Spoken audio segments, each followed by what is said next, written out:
What's up, YouTube? It's the Action Figure Grader coming back to you with another video. And I have talked at length, probably more than you care, about this huge slanted wall that I have in my man cave. And I'm not joking, there's probably... I'm looking at it right now, by the way. I'm guessing there's about 200 figures, all carded. They're all modern stuff, G.I. Joes and Star Wars.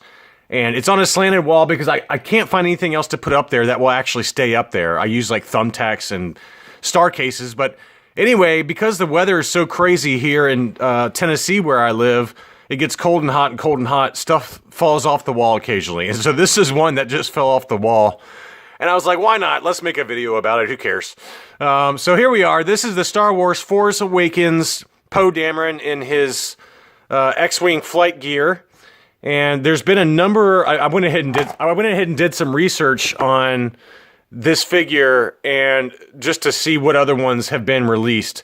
So we have this one from the Force Awakens, which I believe was 2015, and there's a very similar one for The Last Jedi that's a little bit better of a figure, and I'll go into some of the details on the changes. There is also a 3 3/4 inch Black Series version. It looks very similar to this that came out for the Force Awakens. And then the last one was a Toys R Us exclusive Poe Dameron that came with like this weird armor, and it was called Armor Up. It was like an Armor Up, subline that was only available at Toys R Us, and it had these two slip-on kind of armor vests that you could put over top the figure, and it looked really bizarre. I mean, it looked like he was wearing some kind of mechanized robot suit. So those are the four that I can think of off the top of my head that have... I mean, obviously there's different versions of Poe Dameron, like in his jacket and things like that. But in terms of this X-Wing gear, those are the four that I found just doing a very cursory search online. So, but anyway, this is the Star Wars Force Awakens version. And, the difference between this one and the Last Jedi version is the Last Jedi version has a little bit better sculpting, and the helmet is in terms of inside the bubble, the helmet is mounted beside him, and it has a translucent visor instead of just the yellow visor. I mean, he kind of looks like Judge Dredd there with that yellow, and it looks kind of ridiculous. But so they went kind of cheap with the Force Awakens, and then the Last Jedi, they improved it quite a bit. Obviously, they just flooded the market, so nobody cared and nobody wanted them, so they didn't sell very well either. But this one, it's that yellow visor really kills it for me. But the figure itself is actually pretty decent mold.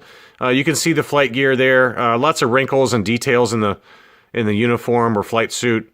But a very well sculpted. I mean, when you look at these figures versus like the Kenner figures from 30 or 40 years ago, it's amazing how far technology has come, and really the prices haven't changed that much.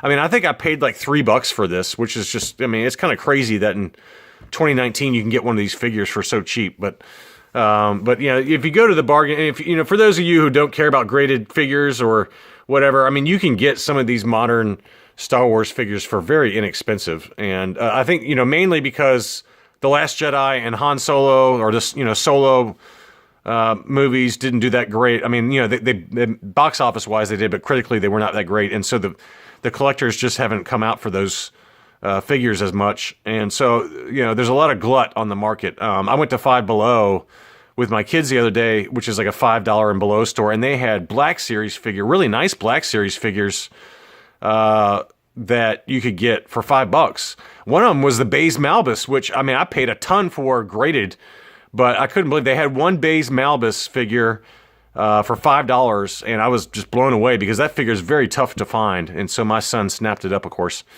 But anyway, let's get back to the figure. So, these came with like combiner pieces, and so this one looks like some kind of turret type system, and you can see here that this is like the main portion of the cannons that it came with, and then you have to buy separate pieces in order to form the cannon.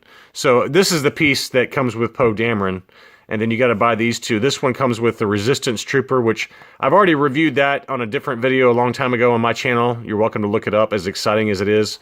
And then it looks like the First Order TIE fighter pilot, which in my opinion is one of the better figures in this Force Awakens 3 3/4 inch line. But anyway, you got to buy all three of those, and then they combine to form whatever the hell that thing is, some kind of turret system.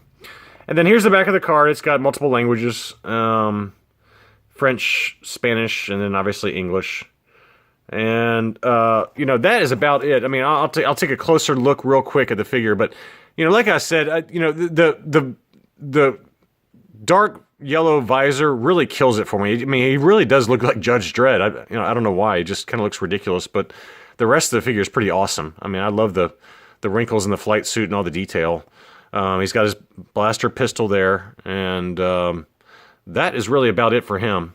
So I've got to remount him on my wall of figures at some point here soon, and also put up the Ralph McQuarrie figures and the Clone Trooper officer that I showed you guys in some recent videos.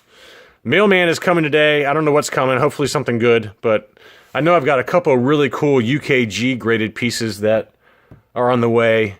I don't know when they're going to get here, though. It could be like 2 more weeks for all I know, since they're coming from across the pond. So, anyway, thanks for watching. That's all I got. Talk to you later.